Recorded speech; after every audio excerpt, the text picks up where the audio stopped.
Okay, let's dive right into this explainer. Today, we're looking at a massive structural shift happening right now in India's digital infrastructure. For decades, Indian IT has essentially been the back office of the world, right? Managing other people's technology. But the explosion of artificial intelligence is forcing a complete rewrite of that playbook. So we're going to explore exactly why India is pivoting so aggressively toward building its own sovereign AI capabilities, and what that actually means for the global tech landscape. To really grasp why this is happening, you have to look at this staggering structural gap in the tech world. India generates nearly 20% of the entire world's data. But get this, it currently hosts a mere 3% of global data center compute capacity. It's a massive disconnect. The country is producing a fifth of the world's digital footprint, yet it severely lacks the domestic compute power to actually process it, especially when we're talking about the heavy demands of artificial intelligence. Section 1.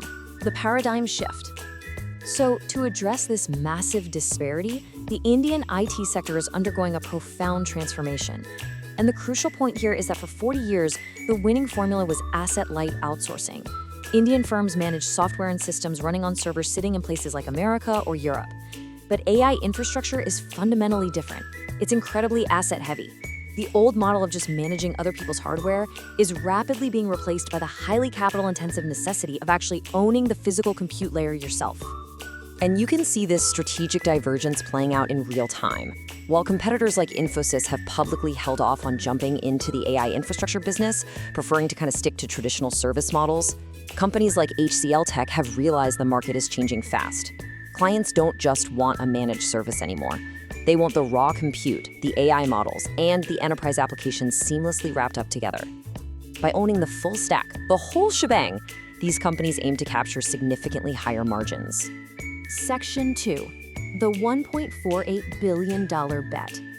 Let's look at how this actually translates into one of the most significant physical technology investments we've seen in recent Indian history.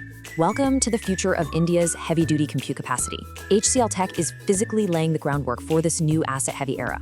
We're talking about shifting from just writing code to actually pouring concrete and installing heavy machinery, building a project engineered from the ground up specifically for advanced artificial intelligence workloads.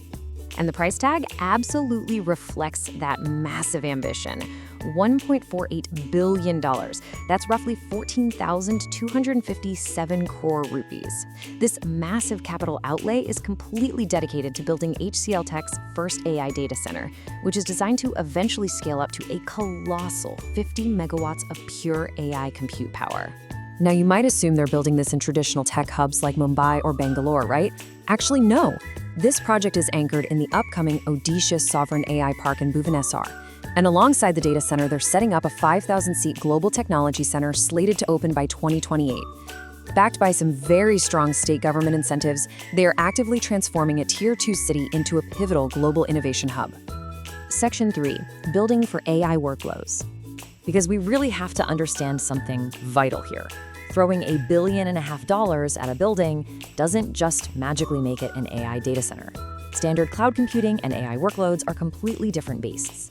A traditional data center might run at, say, 10 kilowatts per rack, but modern AI GPU clusters demand massive power density. They run insanely hot and are incredibly power hungry. Honestly, if they weren't locked down in precision cooling setups, you could probably fry an egg on them. A 50-megawatt AI facility requires fundamentally different electrical architecture and heavy-duty engineering that traditional facilities just don't have. The hidden complexity here is just immense. To actually operate 50 megawatts of compute, you need a dedicated grid connection of 60 to 70 megawatts just to handle power losses and redundancies. Air cooling? Yeah, that's just not going to cut it anymore. Every single megawatt requires sophisticated precision liquid cooling loops plumbed directly to the chips. The infrastructure has to be designed with strict thermal and electrical headroom so it doesn't just immediately become obsolete when the next generation of hotter, faster chips hits the market. Section 4. The sovereign AI imperative. This incredible engineering effort brings us to the core reason why all this physical infrastructure absolutely must sit on Indian soil. Sovereign AI is not just a marketing buzzword, it's a strict operational mandate. It ensures that a nation's critical domestic data, things like sensitive state records, healthcare data, government workflows, are processed and stored safely within its own national borders, governed entirely by local laws. You simply cannot run a sovereign government's sensitive AI operations on a server located halfway across the globe. To deliver this completely sovereign package, you really need a full stack. HCLTech provides the physical hardware and GPU infrastructure, but for the models layer, they made a highly strategic move. They invested $150 million for a 10.5% stake in Sarvam AI, which is an Indian artificial intelligence unicorn. Then, HCLTech wraps it all up with their traditional managed enterprise services. It's one seamless, locally governed, incredibly powerful package. So why Sarvam AI specifically? Well, it all comes down to the number 22. What truly sets this partnership apart is Sarvam's unique capability to natively process 22 distinct Indian languages right alongside English.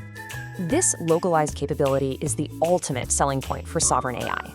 Think about it. A generic English-first chatbot with some basic translation wrapper is pretty much useless to a State Department trying to digitize rural records. But a foundation model that can natively ingest Odia documents, natively understand Hindi speech, or process Bengali text, that is vastly more valuable. It ensures the AI can actually be utilized by over 1 billion people across both public governance systems and private enterprise workflows. Section 5. Scaling India's AI infrastructure. Now, if we zoom out from Bhubaneswar for a second, we realize this specific investment is really just one piece of a rapidly accelerating puzzle. The national data center landscape is absolutely exploding right now.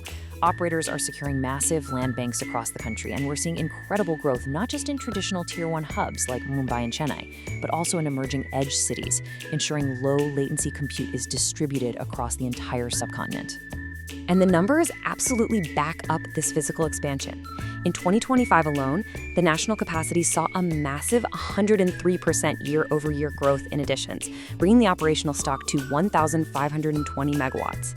But look at the projection for 2030. It's staggering. India is on an aggressive upward trajectory to surpass 4,000 megawatts, or 4 gigawatts, of capacity in just 5 years. This surge is being fueled by a really diverse ecosystem. Hyperscalers and domestic giants are in an absolute race for grid connections, and they're being spurred on by some very powerful government incentives, notably a 20-year tax holiday for hyperscalers servicing global clients, along with official infrastructure status that unlocks critical long-term project financing. So as we wrap up this explainer, I want to leave you with a somewhat provocative question to think about. Indian IT spent the last 40 years mastering the art of running the rest of the world's infrastructure. Now, as they take on the immense physical and financial burden of building sovereign AI right at home, will this massive gamble on owning the full stack redefine their global dominance for the next 40 years? Thank you so much for exploring this with me today, and definitely keep a close eye on how this huge structural shift continues to unfold.